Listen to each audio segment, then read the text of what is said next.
ইসলামী আন্দোলন বাংলাদেশ ঢাকা মহানগর উত্তর দক্ষিণ কর্তৃক আয়োজিত আজকের এই গণমিছিল পূর্ব সমাবেশের সংগ্রামী প্রধান অতিথি ইসলামী আন্দোলন বাংলাদেশের সংগ্রামী মহাসচিব জননেতা অধ্যক্ষ হাফিজ মাওলানা ইউনুস আহমদ, উপস্থিত জাতীয় নেতৃবৃন্দ, নগর নেতৃবৃন্দ, সমবেত বিক্ষুব্ধ ভাইয়ের আমার, প্রচন্ড গরমের মধ্যে দীর্ঘ সময় আলোচনা হয়েছে।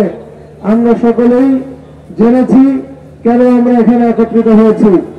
আজকে আমরা যে বিষয় এখানে একত্রিত হয়েছি এই বিষয়ের ফয়সালা গত 5ই আগস্ট হয়ে গেছে। কি বলেন, ঠিক না? এদেশের জনগণ 5 আগস্ট আওয়ামী লীগকে নিষিদ্ধ করে দিয়েছে। আমাদের বুঝে আসে না এই বর্তমান সরকার এবং কোন কোন দলের কথা আমাদের বুঝে আসে না, তারা কেন এখানে বুঝতেছেন না যে 5ই আগস্ট এদেশের জনগণ আওয়ামী লীগের নিষিদ্ধের চূড়ান্ত সিদ্ধান্ত দিয়ে দিয়েছে। এখনো সরকার বলে রাজনৈতিক দল চাইলে নাকি নিষিদ্ধ হবে। কোন একটা দলের বড় নেতা বলেছেন নিষিদ্ধ করবে রাজনৈতিক দলের নেতারা যদি চায়। আমার প্রশ্ন, যারা এই কথাগুলি বলেন তারা কি আপনারা 5ই আগস্ট আওয়ামী লীগ চালিয়ে যায় এইটাই বোধহয় আপনারা চেয়েছিলেন না? আমাদের সন্দেহ দ্বারা বাড়তে শুরু করেছে। আমরা বলতে চাই আপনারা সমস্ত আজে বাজে কথা বলবেন না। জনগণের সিদ্ধান্ত, জনগণের মতামত বুঝে নেন। আমি সংক্ষেপে কয়েকটা প্রশ্ন করতে চাই।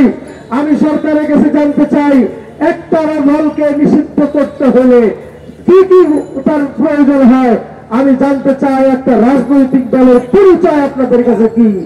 রাজনৈতিক দলের পরিচয় এমনটা হতে পারে না যদি আপনারা মনে করেন রাজনৈতিক দল মানে সে মানুষকে হত্যা করবে, রাজনৈতিক দল মানে সে দেশের টাকা পাচার করবে। এটা কোনোদিন রাজনৈতিক দলের সংজ্ঞা হতে পারে না। আমরা প্রশ্ন রাখতে চাই, আমরা বলতে চাই আওয়ামী লীগকে নিষিদ্ধ করার জন্য কত মানুষকে হত্যা করতে হবে একটা রাজনৈতিক দলকে নিষিদ্ধ করার জন্য। আমরা সরকারের কাছে জানতে চাই, আমরা সরকারের কাছে জানতে চাই বাংলাদেশ থেকে কত টাকা বিদেশে পাচার করলে ওই দলটা নিষিদ্ধ হওয়ার উপযোগী হয় আপনারা আমাদেরকে জানিয়ে দেন। আবার এরকম শত শত প্রশ্ন রয়েছে আমাদের, যারা দেশের মানুষদেরকে হত্যা করেছে, আয়না ঘরে হত্যা করেছে, গুম করেছে, খুন করেছে, এদেশের মানুষদেরকে পাখির মতো গুলি করে হত্যা করেছে। এরপরেও যদি তাদেরকে আপনাদের নিষিদ্ধ করতে আপনাদের মনে ভয় লাগে কিংবা আপনাদের মায়া লাগে, আমরা বলতে পারি আপনারাও বাংলাদেশের জনগণের পক্ষের সরকার আপনারাও হতে পারেন নাই। এই দল এখন আওয়ামী লীগকে নিষিদ্ধ করার ব্যাপারে আমতা আমতা করেন, মায়া লাগে তাদের জন্য। আপনারা এদেশের গণমানুষের দলে পরিণত হতে পারেন নাই। আপনাদের বিরুদ্ধে এদেশের গণমানুষ আন্দোলন করবে ইনশাআল্লাহ।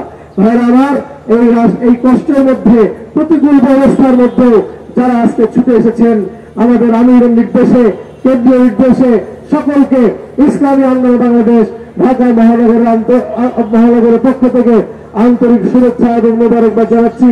আমরা এখান থেকে সমাবেশ শেষ করে আমাদের প্রধানমন্ত্রী বক্তব্য রাখবেন। এরপরে আমরা এখান থেকে মিছিল সহকারে শাহবাগের উদ্দেশ্যে রওনা হব। আমরা সুশৃঙ্খল ভাবে আমরা সেখানে যাব। যাওয়ার পরে আমাদের নেতৃবৃন্দ যেভাবে নির্দেশনা দেন আমরা সেভাবে মানতে কারা কারা রাজি আছি? রাজি আছি তো ইনশাআল্লাহ? আমাদের মুরব্বীদের নির্দেশনা ছাড়া আমরা ডানেও যাব না, বামেও যাব না, কোনো দিক আমরা যাবো না ইনশাআল্লাহ। রাজি আছি তো ইনশাআল্লাহ? আল্লাহ তাআলা আমাদেরকে তৌফিক দান করেন। আমিন। ওয়া আখিরু দাওয়ানা আলহামদুলিল্লাহি রাব্বিল আলামিন।